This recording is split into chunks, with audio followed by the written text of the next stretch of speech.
Romans 3. What advantage then hath the Jew? Or what is the profit of circumcision? Much every way. First of all, that they were entrusted with the oracles of God. For what if some were without faith? Shall their want of faith make of none effect the faithfulness of God? God forbid.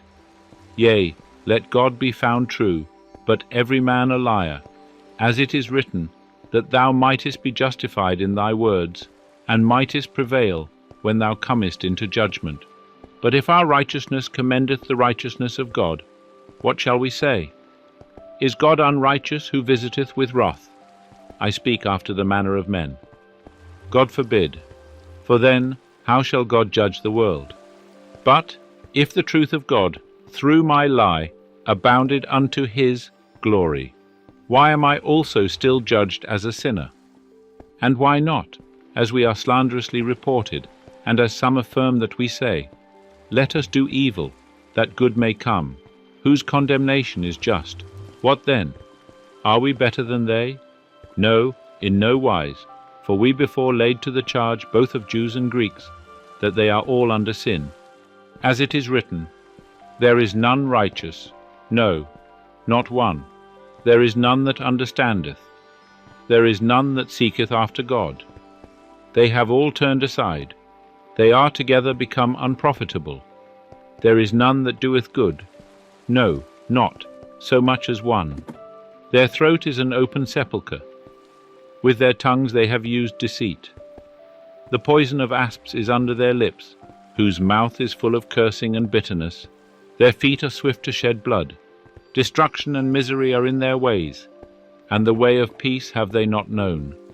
There is no fear of God before their eyes. Now we know that what things soever the law saith, it speaketh to them that are under the law, that every mouth may be stopped, and all the world may be brought under the judgment of God, because by the works of the law shall no flesh be justified in his sight.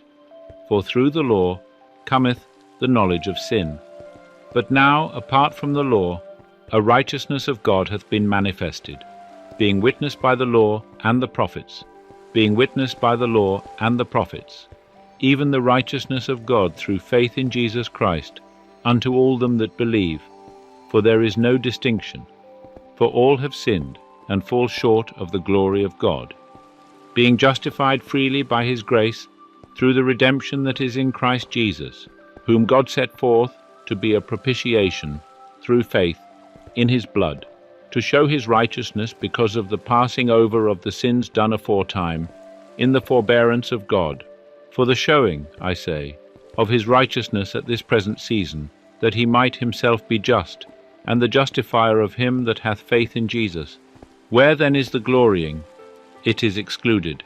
By what manner of law? Of works? Nay, but by a law of faith. We reckon therefore that a man is justified by faith apart from the works of the law. Or is God the God of Jews only? Is he not the God of Gentiles also? Yea, of Gentiles also, if so be that God is one, and he shall justify the circumcision by faith, and the uncircumcision through faith. Do we then make the law of none effect through faith? God forbid. Nay, we establish the law.